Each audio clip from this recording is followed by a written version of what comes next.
tentang naik ke atas gunung Tuhan. Tapi sebelumnya buka hati saudara lebih lagi siang hari ini. Persilakan Roh Kudus bekerja dan berkarya dengan leluasa dalam setiap kehidupanmu. Buka hatimu. Jangan main-main dengan hadirat Tuhan.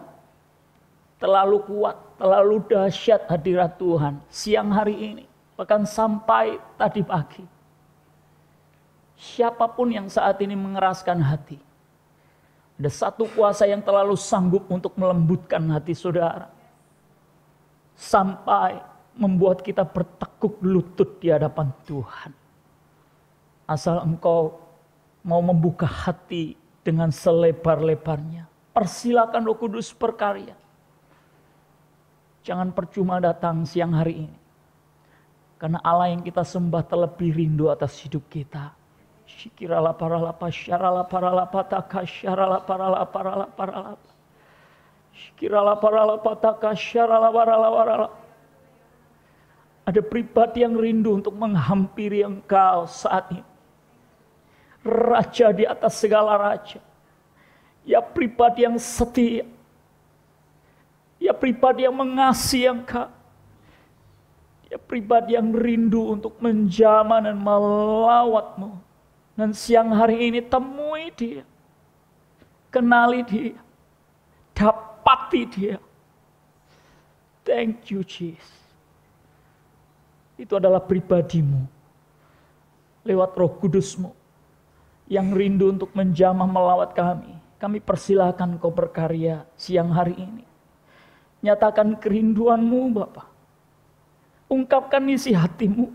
Curahkan atas setiap kami umatmu. Karena engkau punya rencana yang begitu indah. Rencana yang kudus dalam hidup kami anak-anakmu.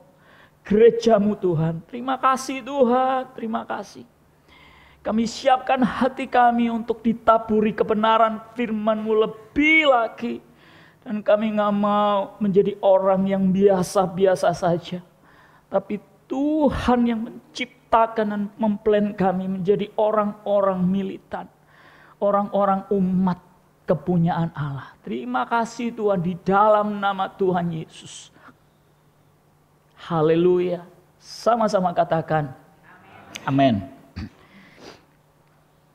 Ya, saya suka dengan satu pernyataan ini yang disampaikan oleh Daud naik ke atas gunung Tuhan.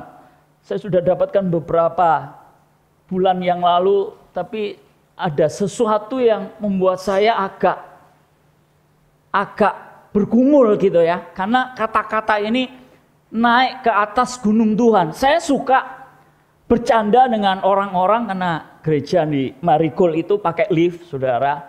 Jadi kalau saudara naik lift atau naik eskalator, itu kan pasti naik. Ya. Dan saya suka ngomong, naik kemana? Naik ke atas? Kalau naik ya ke atas. Ya kan? Kalau turun ke bawah, nggak usah ngomong turun ke bawah. Nggak usah ngomong naik ke atas. Naik ke atas. Nggak usah pakai atas. Tapi waktu saya lihat ini naik ke atas gunung Tuhan.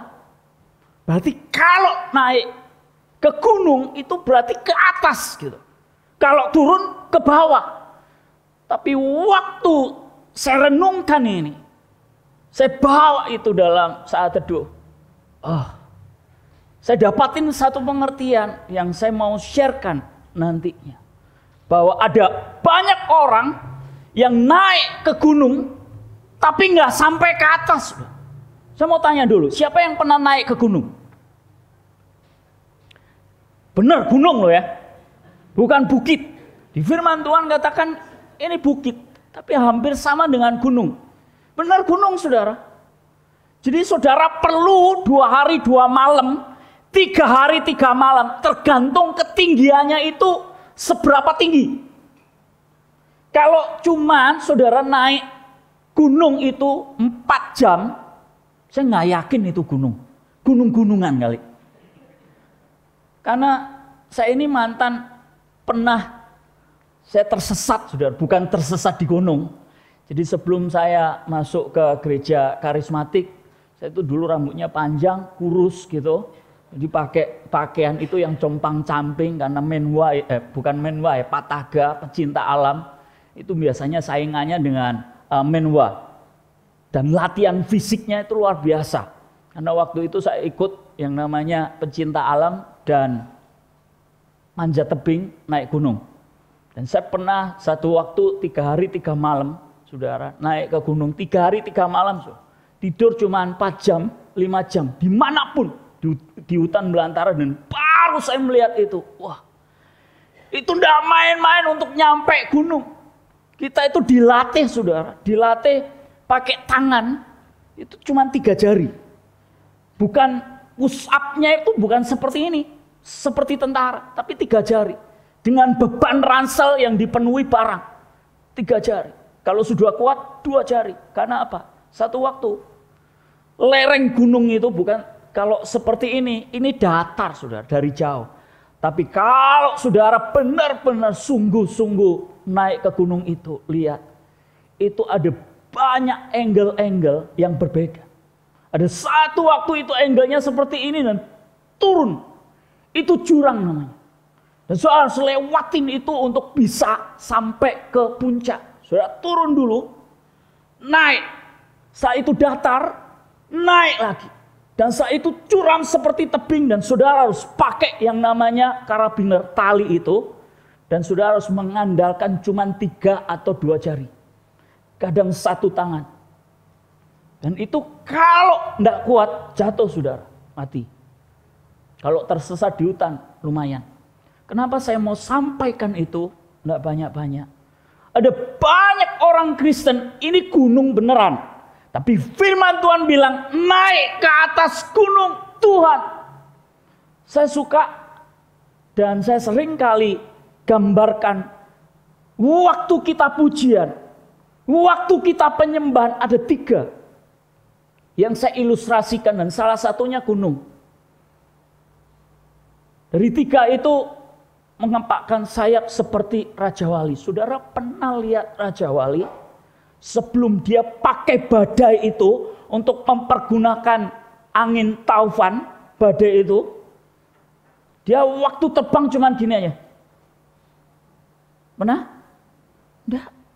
Dia akan kepakkan sayapnya. Kepakkan sayap. Naik ke atas. Naik ke atas. Dia lihat sinar matahari.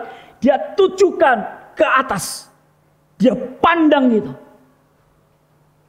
Walaupun ada badai, dia sikat itu. Dia terus kepakkan.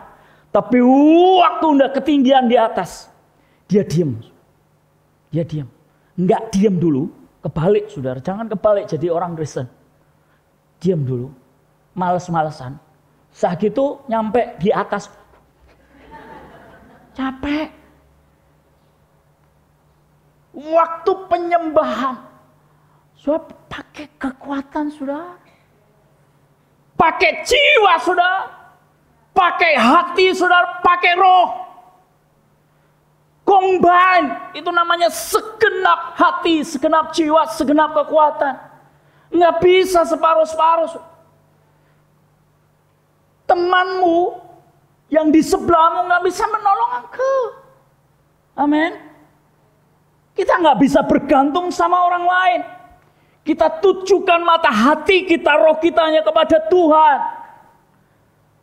Kalau misalkan pemain musiknya nggak enak gitu ya, worship leadernya kayaknya nggak ngangkat gitu. Emangnya ngangkat koper apa? Nggak ada istilah nggak ngangkat, nggak enak. Tergantung kita. Dulu nggak ada pemain musik, cuman kecapi. Musik itu hati kita, roh kita. Sembah dia, konsentrasi, bangkitkan roh kita. Daud berkata, pujilah Tuhan hai jiwaku, pujilah namanya yang kudus. Dia berkata sama dirinya sendiri, dia nggak berkata sama orang lain. Dia nggak ngomong sama Tuhan, dia bangkitkan jiwanya. Ayo, bangkit, puji dia. Ada banyak kelemahan-kelemahan, ada banyak kelelahan, ada banyak kemalasan, ada banyak pergumulan, persoalan. Tapi itu yang membangkitkan. Sudah tahu kan Daud pengalamannya dia. kesesakannya dia. Dia ngomong sama dirinya sendiri seperti orang gila. Gila bukan sekarang bukan gila namanya LGBT. Bukan apa? ODGJ, saudara nggak boleh ngomong gila. Orang dalam gangguan jiwa. Kalau di Indonesia jangan ngomong gila loh saudara. ODGJ diperhalus, orang dalam gangguan jiwa. Nah sekarang yang gila siapa? Kita. Saya suka. Golongan ini lawatan Allah. Yes! Gitu. Saya mau gila sama Tuhan. Karena apa? Saya orang dilawat sama Tuhan. Mau gila-gilaan sama Tuhan? Ayo. Bangkit. Seperti Raja Wali. Sama kayak generator salah satunya. Saudara pernah lihat generator? Diesel itu loh. Dulu zaman dulu itu diesel. Nggak listrik, nggak elektrik gitu kan. Mesti itu pakai apa namanya? Engkol.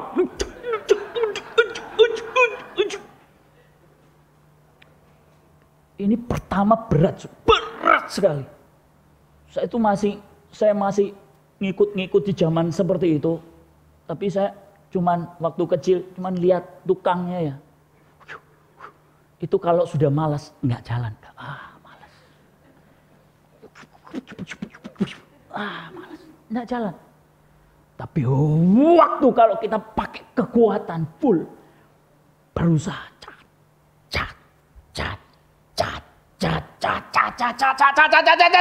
jangan dipegang. Karena itu akan mencelakakan tangan saudara dan bisa jadi cedera. Lepas itu. Karena itu harus ditarik. Dan itu engkol itu nggak boleh terus di situ. Benar ya? Harus lepas. Karena kalau udah nyala, itu akan bantik dan nyederai tanganmu. Nyala semuanya. Waktu kita nyembah Tuhan, ada banyak kemalasan. Ada banyak pergumulan masalah yang membuat kita down kembali. Jangan pusingkan itu. Pandang Tuhan. Dapati pribadi Tuhan, rohnya, tanggapi itu. Pertama itu susah berat saudara. Terus bangkitkan rohmu. Sembah Dia, Kau baik Tuhan. Kau baik, Kau baik, Kau baik.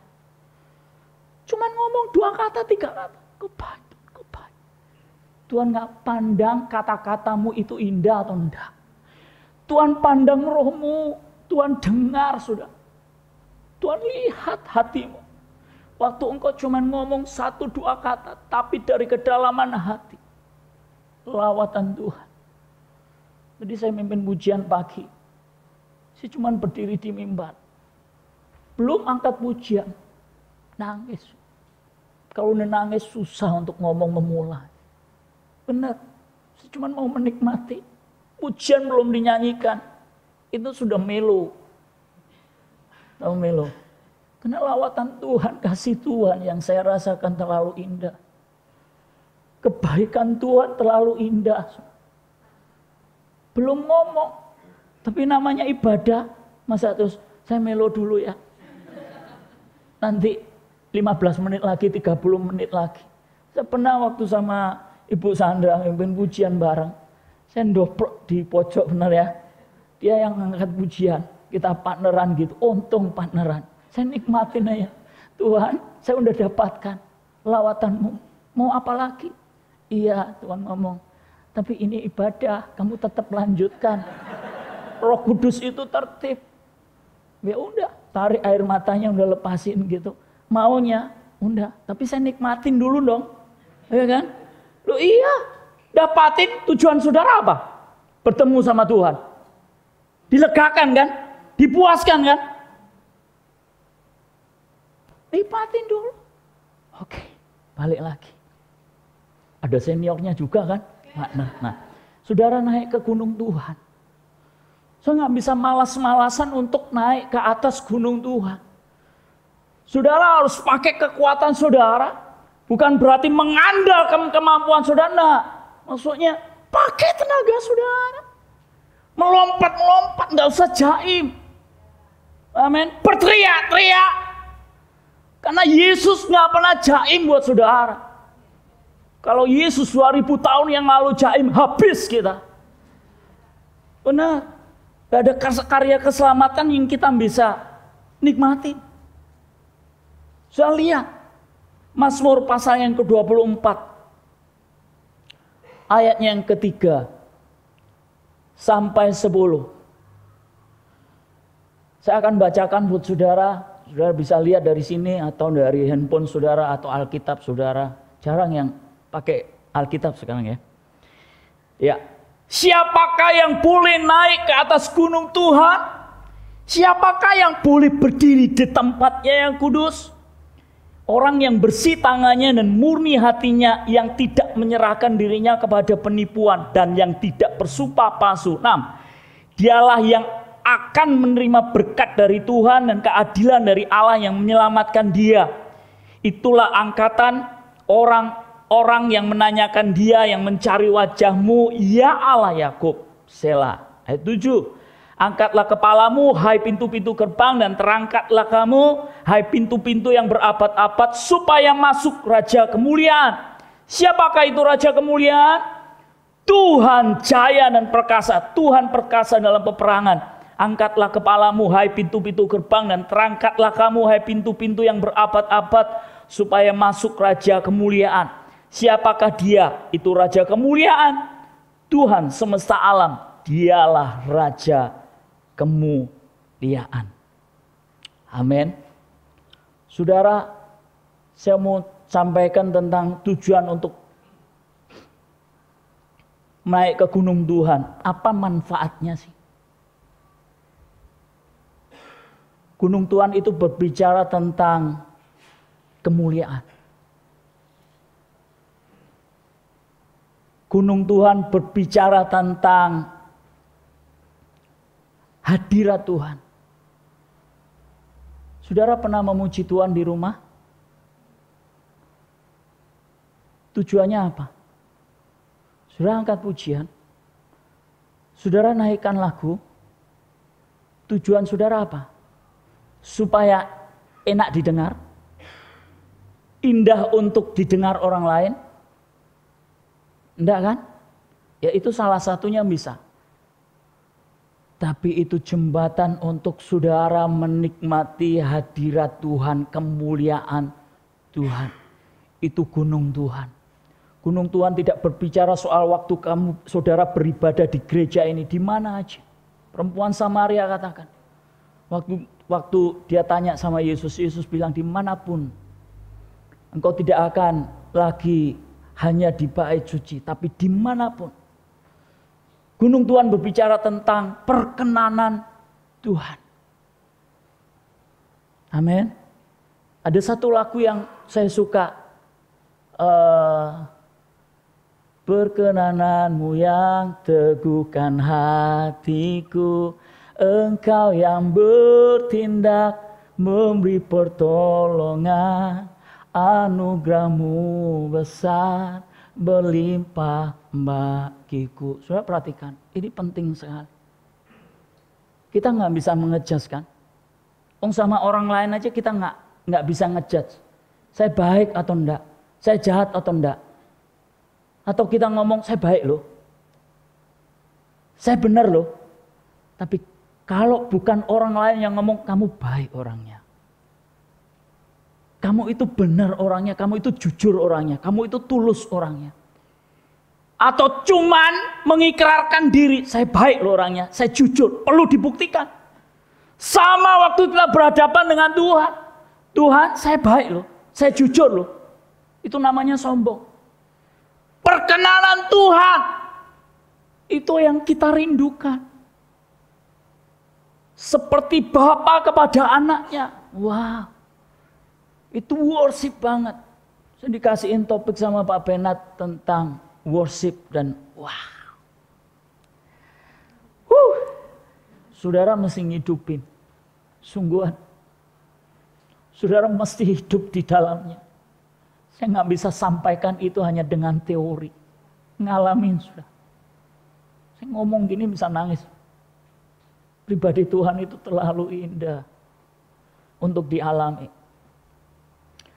Saudara lihat, saya akan fokus di ayatnya yang ke-8 dari Mazmur 24. Saya akan bacakan buat saudara. Siapa itu Raja Kemuliaan? Tuhan jaya dan perkasa. Tuhan perkasa dalam peperangan. Tuhan perkasa dalam peperangan. Beberapa bulan yang lalu saya sempat sampaikan firman Tuhan tentang Tuhan yang memberikan kemenangan. Tuhan yang berperang buat kita. Amin. Saya bisa cuman khotbah, tapi itu waktu itu saya ngalamin, sudah. Saya ngalamin itu. Kenapa? Saya nggak tahu ya. Saya sakit. Saya sakit atau gimana? Dan sampai saya berdiri di mimbar. Saya berdiri di mimbar, saya masih sakit. Saya cuma bilang gini. Saya percaya pujian ini Tuhan. Pelayanan biasanya hari Minggu. Oke? Kalau saudara pelayanan yang bentuknya, saya bukan berarti ngeremehin gitu ya. Main gitar. Ya, selama saudara jari saudara ya, enggak patah. Saudara masih bisa main, itu loh gambarannya. Kalau patah satu masih bisa. Tapi kalau patah empat-empatnya enggak biasa, saudara bisa main apa enggak? Worship leader, kalau cuman sakit, maaf saudara, sakit kaki ya, atau sakit panas, saudara masih bisa melayani atau enggak? Bisa. Saudara kena sakit yang bentuknya di dalam, ya, kencing manis, ya, atau apa? Pokoknya yang nggak berhubungan dengan sesuatu yang pada waktu itu, saudara masih bisa melayani, bisa. Iblis itu jeli. Biasanya worship leader itu yang diserang apa? Suara. Batuk, nggak main-main, suara habis. Sampai hari Sabtu, saya punya pemikiran gantiin. Saya ajarin saudara untuk militan. Kalau saudara ngalamin sakit, jangan manja. Kalau saudara ngalamin pergumulan, jangan manja. Fight, karena itu cuman intimidasi. Intimidasi itu nggak bisa dikalahkan dengan iman kata-kata. Iman perbuatan. Saudara ngomong, sembuh dalam nama Yesus. Masih ada? Masih. Pulih dalam nama Yesus. Masih ada? Masih. Gerak sudah. Saya mau melayani, tetap saya mau melayani. Ini loh, pikiran ini. Iblis tahu. Waktu saudara punya ikhlas, saya mau melayani, saya mau berdiri di mimbar sampai jamnya. Itu iblis sudah gentar, sudah. Sungguhan. Waktu jam-jam terakhir, bukan hari-hari terakhir, jam-jam terakhir. Hilang. Waktu bangun hari Minggu, yang mestinya, ini bentuknya, alurnya sakit ini seperti ini. Tiba-tiba itu kayak gini, heran sendiri. Kok hilang ya?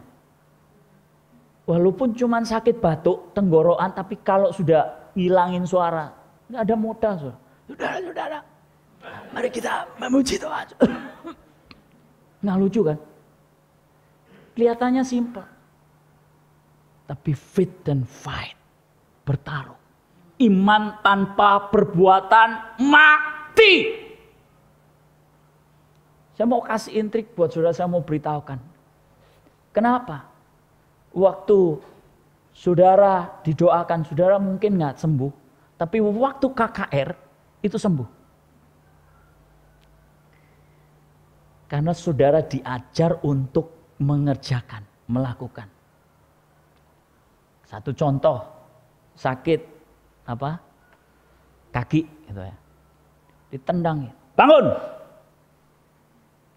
Saudara berani kayak gitu? Saya belum berani saudara. Benar. Itu kalau nggak KKR gitu ya, itu doa puasa luar biasa. Itu namanya peperangan. Bangun. Dengar suara saya. Orang kan mikir, ya kalau bangun. Iya kalau dengar.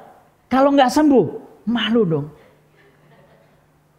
Yang doain itu terintimidasi sendiri, benar nggak? Biasanya hamba Tuhan didoain, kelihatannya berani, tapi sebenarnya maaf, agak pengecut. Selesai didoain, udah ditinggal. Benar nggak? Sembuh nggak sembuh, urusannya sama Tuhan. Nggak bisa. Berdiri, coba berjalan, dengerin, gerakan. Nggak bisa gerakin, suruh gerakin. Iya, baik, lumayan, nggak ada kata lumayan. Itu membangkitkan iman. Apapun kondisi saudara saat ini, katakan, aku sembuh. Nggak cuma ngomong sembuh, jalan. Peperangan.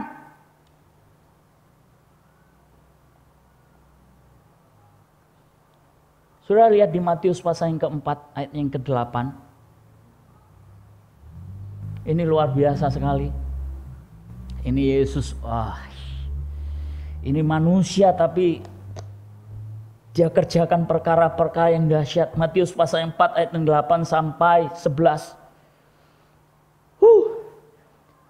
Sudah ketemu?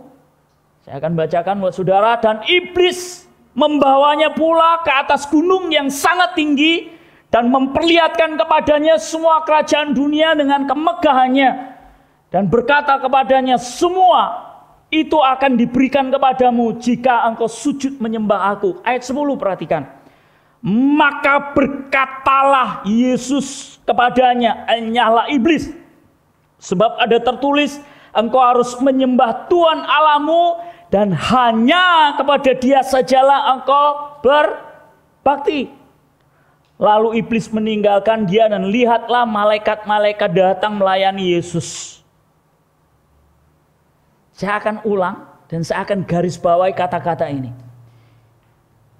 Sebab ada tertulis engkau harus menyembah Tuhan Allahmu dan hanya kepada Dia sajalah engkau berbakti.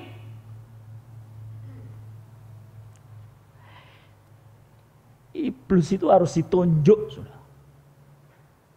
Enggak kula nuwun, sudah tahu kula nuwun? Permisi gitu. Yang kelihatannya ada Tuhan Yesus di depannya. Otoritas Tuhan sudah kasihin di kita. Kuasa Tuhan sudah berikan buat kita. Tunjuk. Ada banyak rekayasa-rekayasa, kebaikan-kebaikan dunia yang disuguhkan buat kita. Tapi sebenarnya itu menyesatkan. Karena apa? Membelokkan kebenaran firman Tuhan. Hadik itu. Hanya kepada Dia engkau harus berbakti. Bukan materi, bukan jabatan, bukan pekerjaan. Seringkali kita datang di hadapan Tuhan, beribadah, tapi bukan fokus hanya kepada Tuhan, tapi kepada kepentingan diri sendiri. Tuhan Yesus berkata, hanya kepada Dia engkau harus berbakti. Hanya kepada Yesus. Tujukan mata hatimu kepada Dia. Dan akhirnya iblis undur. Ini 3 hal Tuhan Yesus diiming-imingin. Waktu naik ke atas gunung, Dia melihat.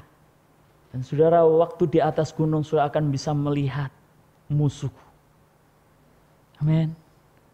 Dan saudara diberi kuasa untuk mengalahkan musuh itu. Siapa dia? Halo? Siapa dia? Iblis. Iblis sekarang bentuknya bukan yang menakut-nakutin gitu ya. Enggak. Benar. Iblis itu selalu, roh jahat itu selalu mengikuti perkembangan zaman. Ingat, roh-roh jahat di udara sekarang itu apa? Gadget. Sudah ketinggalan istri, lupa istri, enggak masalah. Lupa suami, enggak masalah. Lupa gadget, udah, habis sudah. Teleponku mana? Handphoneku mana? Handphoneku mana? Mana? Udah, nadanya udah mulai tinggi. Suamimu di mana? Ah, paling di sana.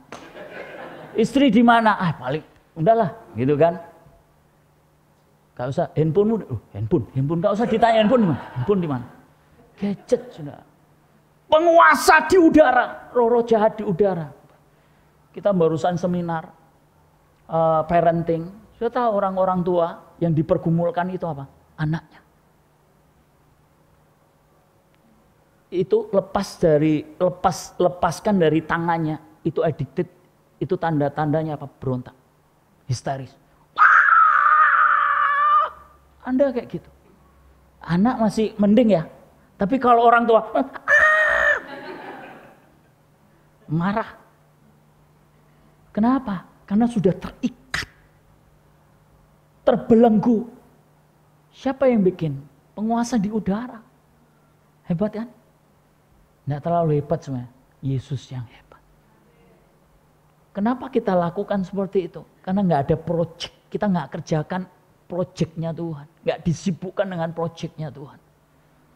Kalau mau disibukkan, tanya sama Ibu Sandra. Pelayanan apa yang saya bisa kerjakan? Nanti akan dikasih list. Itu akan mengikis ya, peperangan saudara dengan penguasa di udara. Akan dikikis. Nah, saudara, waktu Iblis mulai undur, Lukas 4 ayat 13 katakan, saudara nggak usah baca. Iblis mengakhiri semua pencobaan itu, yang mundur daripadanya dan menunggu waktu yang baik. Menunggu waktu yang baik. Yesus ketemu sama iblis face to face. Nyata ini, kelihatan. Dia undur nih, kalah. Iblis cari waktu yang terbaik.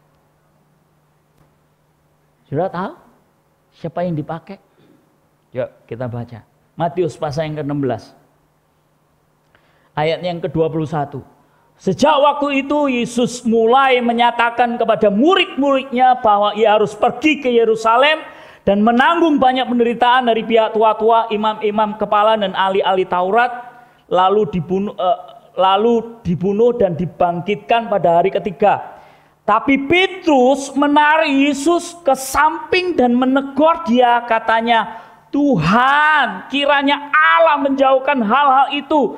Hal itu sekali-kali takkan menimpa engkau. 23. Maka Yesus berpaling dan berkata kepada Petrus, Enyah iblis, engkau suatu batu sandungan bagiku, sebab engkau bukan memikirkan apa yang dipikirkan Allah, melainkan apa yang dipikirkan manusia. Petrus baik nggak? Baik. Dia punya empati sama gurunya. Dia punya empati sama Yesus. Karena Yesus itu siapa? Guru. Kamu nggak akan ngalamin itu. Petrus sayang sama Yesus. Dia mengasihi karena dia gurunya. Dia senantiasa berada dengan. Kalau itu dialami mungkin akan meninggalkan dia. Dia sayang. Tapi perhatikan. Itu bukan yang dipikirkan oleh Petrus. Tapi iblis yang dipikirkan. Saudara perhatikan ini. Segala sesuatu yang menjauhkan rencana Tuhan dalam hidupmu. Hati-hati. Segala perkara-perkara yang menjauhkan rancangan Tuhan dalam hidupmu, hati-hati. Balik lagi ke firman Tuhan. Koreksi. Back to the Bible. Karena dunia sekarang menyuguhkan hal-hal yang baik, bukan hal-hal yang benar. Petrus itu baik, tapi belum tentu benar. Benar itu firman Tuhan. Dia katakan iblis. Marah nggak Petrus? Mestinya marah. Tapi Petrus nggak marah. Dan itu harus ditelanjangi. Saudara kira saat ini saudara Anda di sini nggak melihat. Yesus tuh melihat pikiran hati kita. Kita itu tulus sama Tuhan atau enggak? Atau kita itu akal-akalan sama Tuhan atau enggak? Kamu datang ke tempat ini buat apa? Sungguh-sungguh mau ketemu sama Tuhan? Atau cari berkatnya dia? Kita mau datang di hadapan Tuhan untuk cari mujizatnya? Atau mau ketemu sama pribadinya Tuhan? Kalau saudara dapati pribadi Tuhan, semuanya akan ditambahkan. Amin. Dapati itu kehendak Tuhan. Jangan tuntut terus, Tuhan aku mau ini. Aku rindu Tuhan seperti ini. Katakan, Tuhan, apa yang kau mau lakukan? Kerjakan bagianmu dalam hidup. Apa yang aku mau kehendak dan kerinduan apa yang kau mau dalam hidupku. Kerjakan. Untuk uji itu gampang sudah. Itu kehendak Tuhan atau kehendak kita. Daging itu biasanya mengenakkan tubuh. Kehendak kita itu biasanya mengenakkan diri kita. Tapi kalau kehendak Tuhan tidak mengenakkan daging. Benar nggak? Doa malam. Saya ada urusan. Saya pergumulkan dulu ya. Saya mau nggak usah pakai baca firman Tuhan, pergumulkan. Kalau udah urusan kerajaan Allah, udah lakukan. Bahwa pergumulkan itu seperti ini. Saudara dapat tugas pelayanan. Saudara lihat Filipus, waktu Filipus di Samaria, dia lakukan pekerjaan yang luar biasa, lawatan Tuhan luar biasa. Tapi dia disuruh sama Tuhan untuk pergi ketemu sama sida-sida, satu orang. Itu yang harus dipergumulkan. Saya pelayanan di sini. Wah, lawatan Tuhan luar biasa, kegerangan Tuhan luar biasa. Tuhan ngomong lewat Roh Kudusnya sama lewat malaikat. Filipus, pergi ketemu sama orang yang gak kamu kenal. Tujuannya juga gak jelas. Waduh, gak enak. Jalan turun, sepi lagi. Gak jelas. Tapi Filipus taat. Taat. Sampai, wah ini dahsyat. Gak ada seorang mungkin setaraf Nabi yang bisa menghilang seperti Dr. Stranges. Sudah tahu Dr. Stranges? Bisa hilang gitu kan. Tiba-tiba ke sana. Filipus itu bisa. Iya, ngomong sama sida-sida, setelah itu hilang. Di mana cariin? Ke sono. Ini ngalamin kemuliaan Tuhan. Saya mau di tempat ini, wah tiba-tiba menyembah Tuhan, hilang. Ya hilangnya bukan sah gitu di warung gitu, makan di ala Indo atau gimana, enggak saudara. Maksudnya pelayanan lebih lagi gitu, di pedalaman gitu. Wah itu dahsyat. Karena apa? Taat. Sungguh-sungguh. Saudara mau taat? Sampai jam berapa ya? Selesai ya? Oke. Hati-hati dengan kedok, kebaikan dan pembelaan. Iblis bisa memakai orang lain atau karena apapun untuk kita tidak melakukan apa yang diinginkan Tuhan.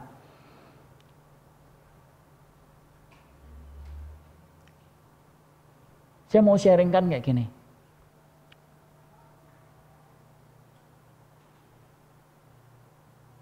Kenapa banyak orang itu waktu menyembah, waktu memuji Tuhan, tapi dalam dirinya itu sebenarnya ada kuasa lain. Saudara sadar nggak itu? Jadi gambarannya kayak gini. Kita ini lagi beribadah, bahkan melayani orang lain. Kita menyembah Tuhan, tapi dalam diri orang itu masih ada kuasa lain yang perlu dilepaskan. Dan saya kemarin sempat argue, bukan argue ya, agak debat juga. Kuasa Tuhan luar biasa. Setiap ibadah, mana ada kuasa lain atau roh jahat yang berani masuk. Siapa bilang? Siapa bilang itu? Iblis nggak takut sama gereja yang seperti ini, saudara. Right?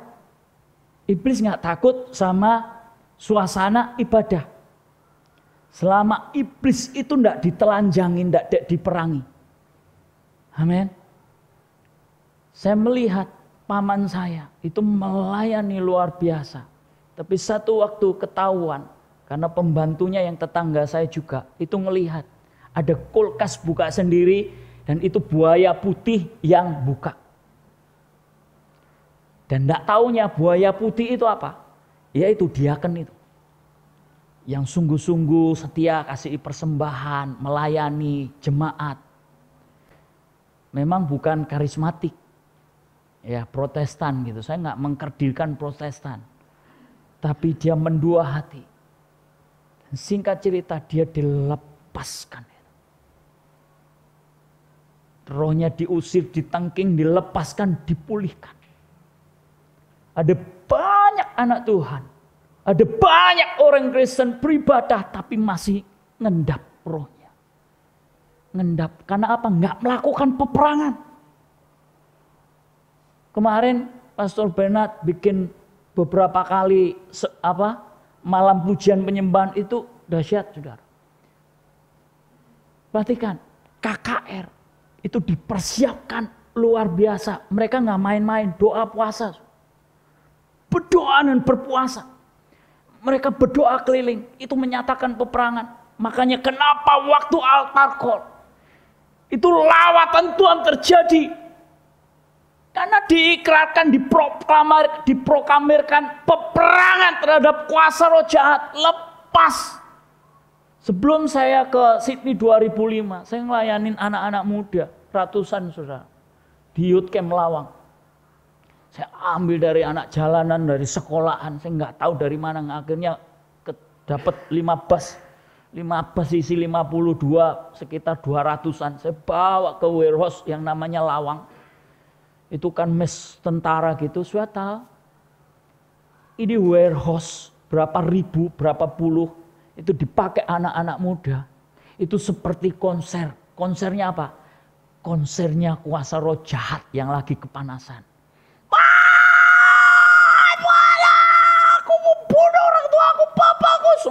Itu nggak cuma 100-200-an, ribuan sudah. Siapa yang mau melayani?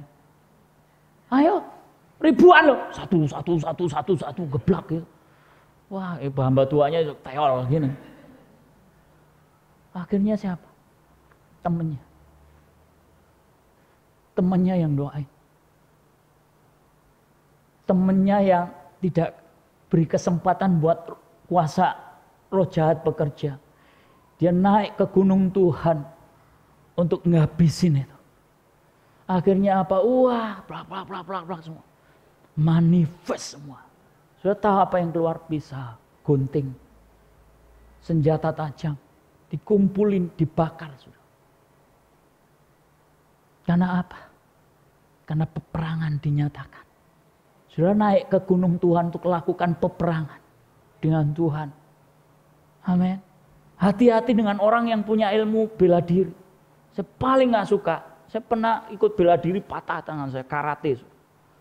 Ya, saya nggak tahu di sini atau enggak, tapi hati-hati. Itu kalau pakai ilmu-ilmu atau enggak, saudara, itu sudah membuat sombong. Buktinya apa? Tiba-tiba dari sekian banyak, dikeluarin. Jadi kayak senam gitu. Saya keluar. Kayaknya sungguhan gitu, berani nggak taunya minggir. Minggir supaya terhindar ya. Faktanya seperti itu. Anak muda banyak kepahitan dan kecewa sama orang tuanya. Jangan cuman berpikir oh di Indonesia, di sini juga banyak saudara. Banyak orang-orang yang nggak memperhatikan anak-anaknya, membawa anaknya seenaknya.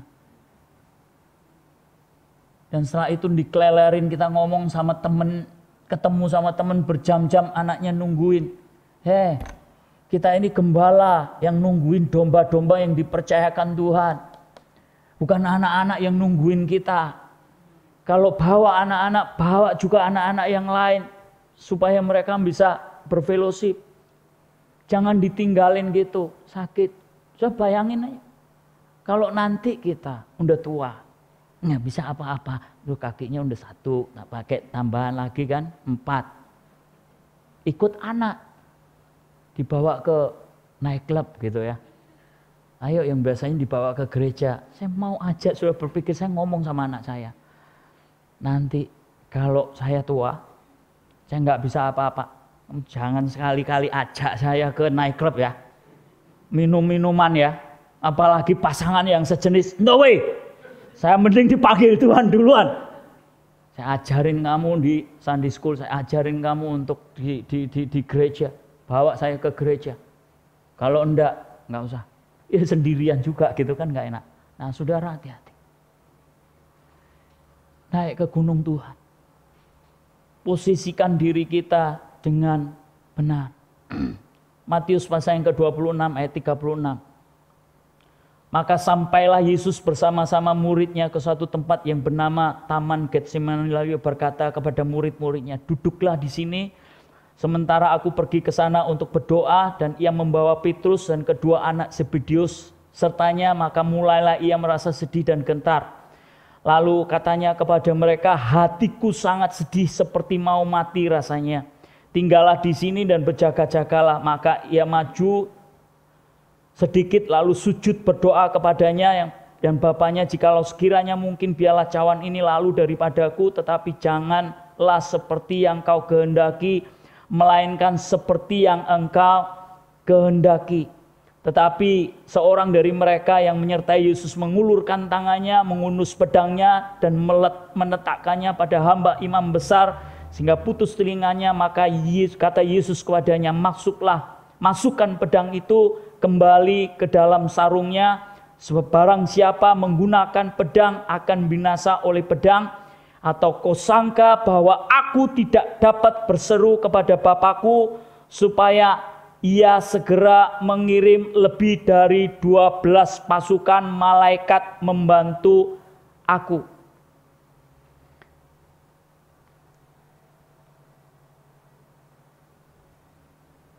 Tuhan Yesus itu penyembah yang luar biasa. Dia Allah, tapi dia memposisikan dirinya sebagai manusia yang harus tunduk kepada Bapa. Saudara renungkan waktu Yesus berdoa di Taman Getsemani. Dia mengalami pergumulan yang dahsyat. Peluhnya seperti darah yang tertetes. Dia mengalami pergumulan karena statusnya. Lain dengan kita, saudara. Kita datang di hadapan Tuhan saat tidak berdaya. Kita memohon untuk sesuatu dikabulkan. Tapi perhatikan Yesus.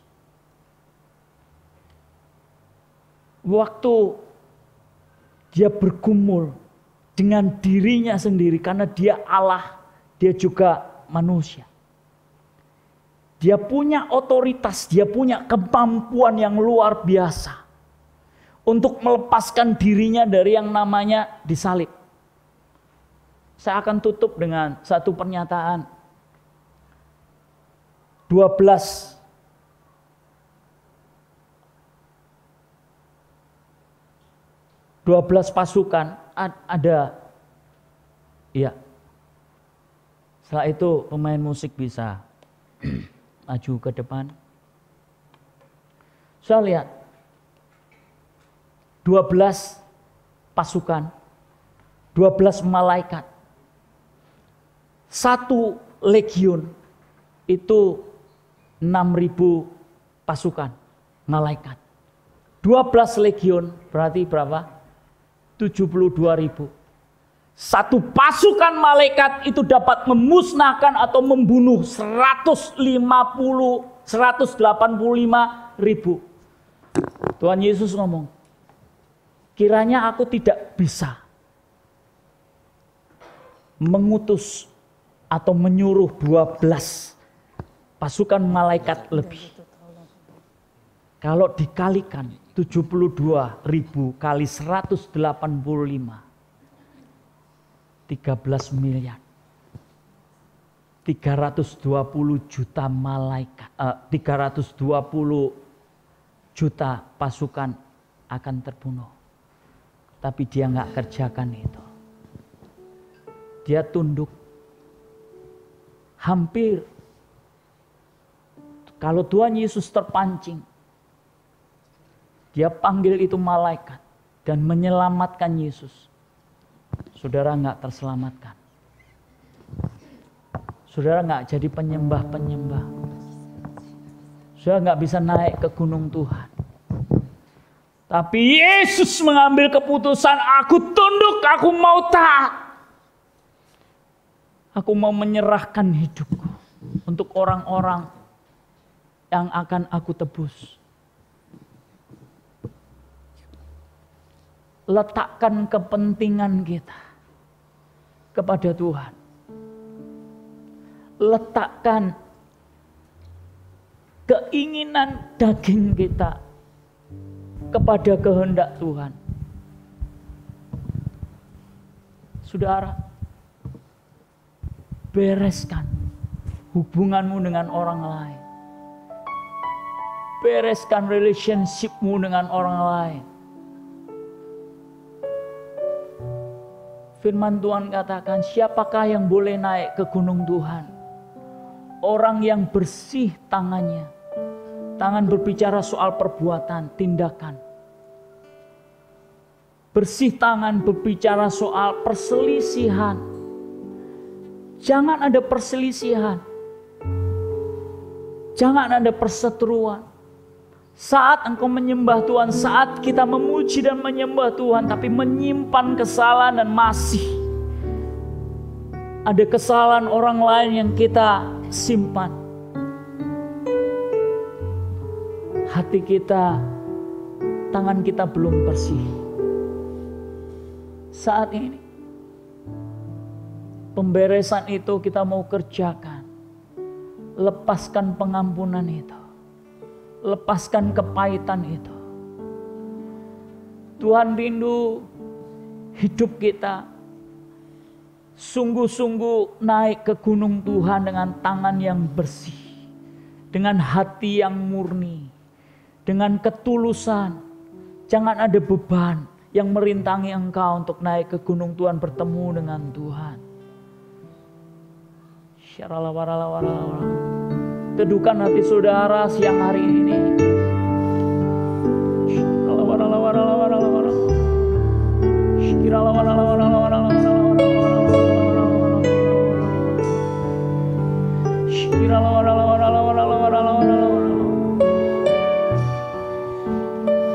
Dengan segenap hati kami mau datang kepadamu lebih lagi Tuhan.